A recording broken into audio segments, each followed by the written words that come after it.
And as we have been programmed mentally, intellectually, one must be aware of this being programmed like a computer.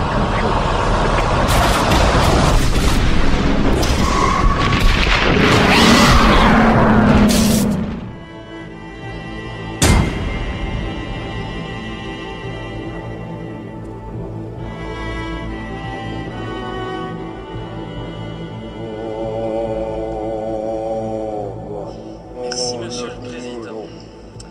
Messieurs les ministres, chers collègues, la Belgique est bien le pays du surréalisme. Ce matin, on apprend dans la presse que l'armée belge est incapable de lutter contre les quelques militaires extrémistes aux convictions islamistes radicales qui existent en son propre sein et qu'il est impossible de les licencier faute de moyens juridiques suffisants.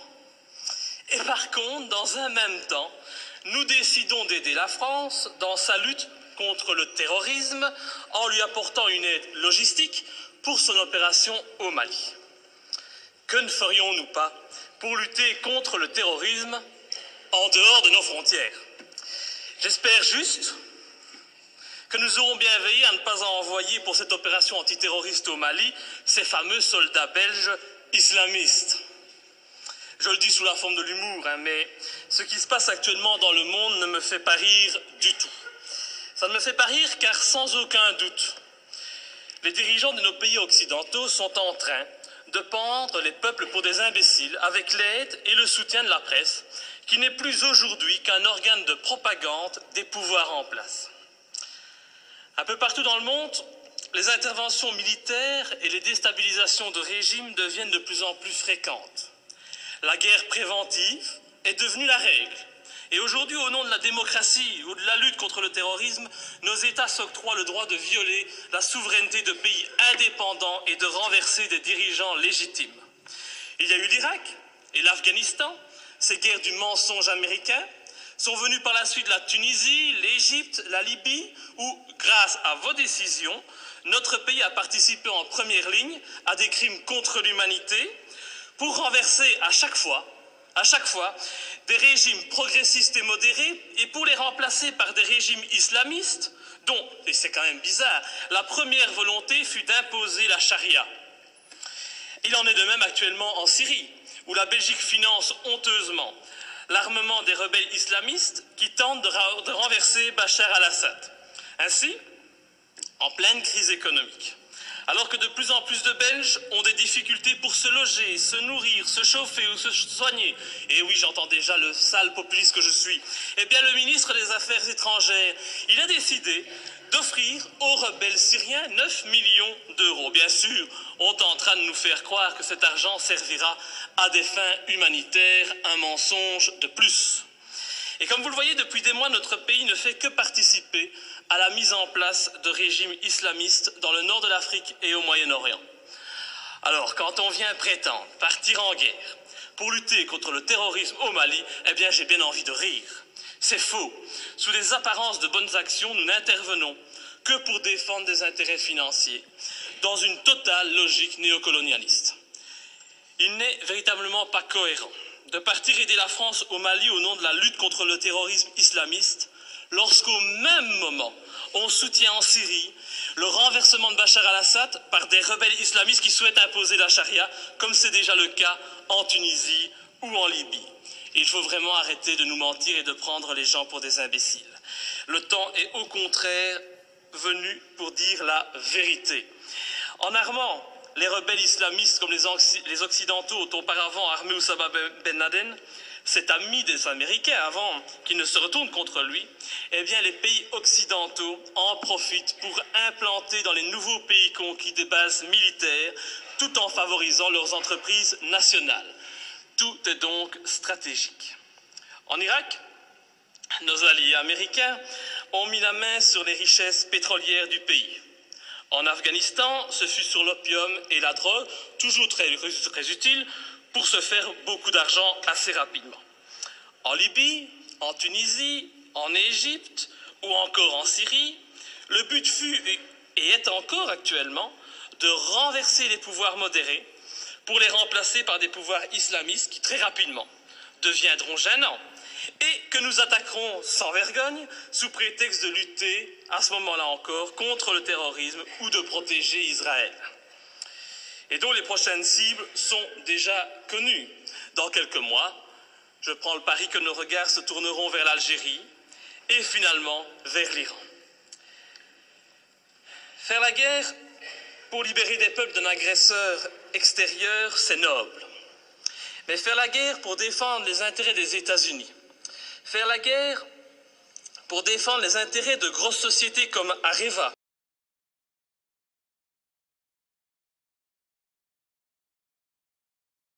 faire la guerre pour mettre la main sur des mines d'or, ça n'a rien de noble. Et cela fait de nos pays des pays agresseurs et voyous. Personne n'ose parler, mais qu'à cela ne tienne, je ne me tairai pas.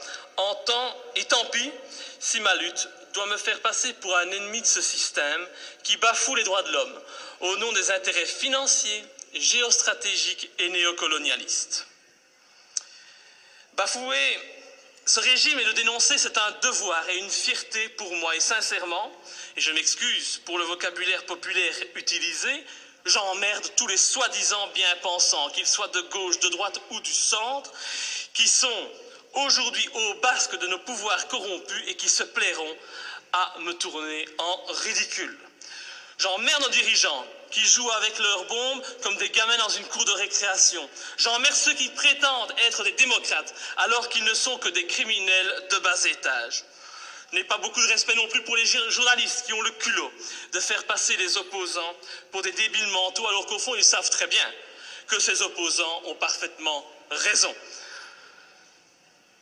Je méprise enfin au plus haut point ceux qui se prennent pour les rois du monde et qui nous dictent leurs lois, car moi je suis du côté de la vérité, du côté de la justice, du côté de ces victimes innocentes du pognon à tout prix. Et c'est pour cette raison que j'ai décidé de m'opposer clairement à cette résolution qui envoie notre pays soutenir la France dans son opération néocolonialiste. Depuis le début de l'opération française, le mensonge est organisé. On nous dit que la France ne fait que répondre à l'appel au secours d'un président malien. On en oublierait presque que ce président n'a aucune, mais aucune légitimité et qu'il a été mis en place pour assurer la transition suite au coup d'État de mars 2012. Qui a soutenu ce coup d'État? Qui en est à la base? Pour qui travaille ce président de transition? Voilà le premier mensonge. Le président français François Hollande ose prétendre mener cette guerre pour lutter contre les djihadistes qui menacent, ils menacent, rendez-vous compte, le territoire français et européen.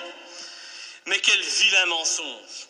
En reprenant cet argument officiel, tout en profitant pour effrayer la population, en augmentant le niveau de la menace terroriste, en mettant en œuvre le plan Vigipirate, nos dirigeants et les médias font preuve d'un culot inimaginable.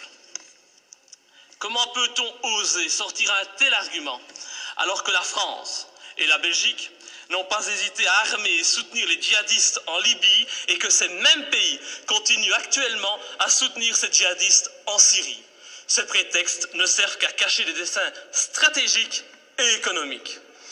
Nos pays n'ont même plus peur de l'incohérence car tout est fait pour la cacher. Mais l'incohérence est pourtant bien présente. Ce n'est pas demain que vous verrez un Malien venir commettre un attentat en Europe.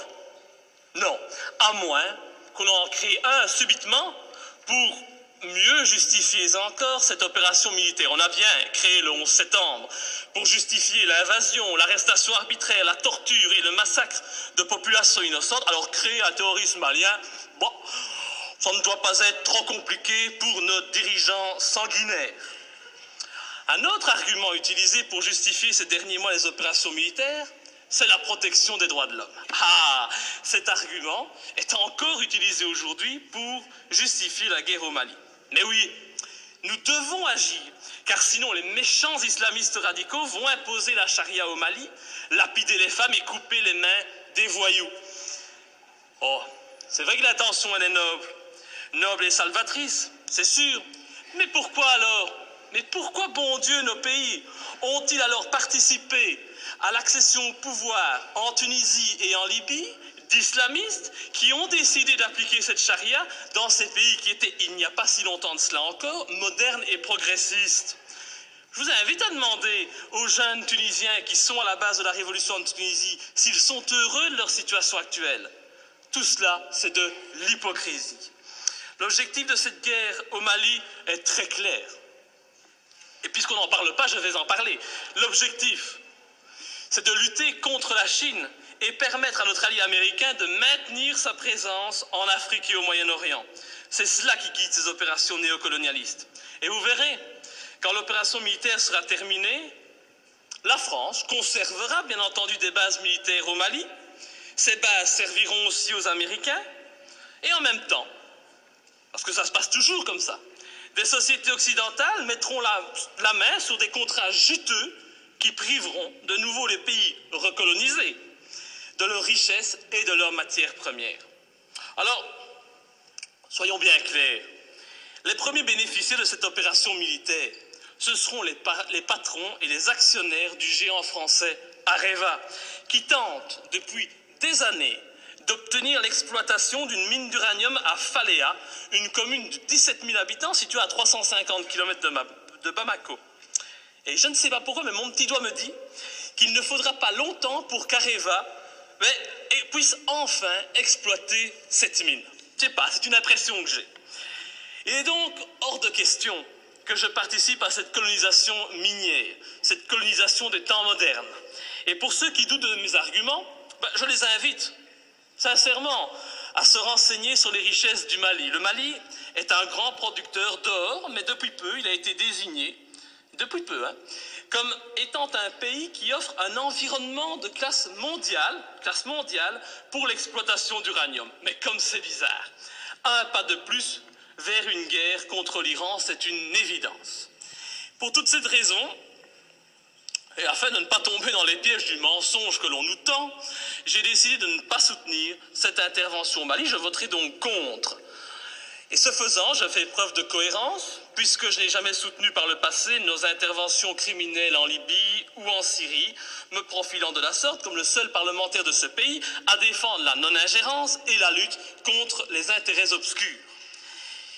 Je pense vraiment qu'il est grand temps de mettre un terme à notre participation à l'ONU ou à l'OTAN et de sortir de l'Union européenne si cette Europe, au lieu d'être un gage de paix, devient une arme d'attaque et de déstabilisation de pays souverains aux mains d'intérêts financiers et non plus humanistes.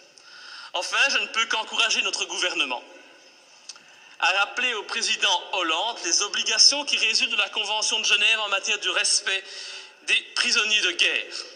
J'ai en effet été outré d'entendre à la télévision, de la bouche du président français, que son intention était de détruire, je dis bien détruire, les terroristes islamistes. Alors je ne voudrais pas que la qualification utilisée pour nommer les opposants au régime malien, c'est toujours pratique aujourd'hui de parler de terroristes islamistes, soit utilisée pour contourner les obligations de tout État démocratique en matière de respect des droits des prisonniers de guerre.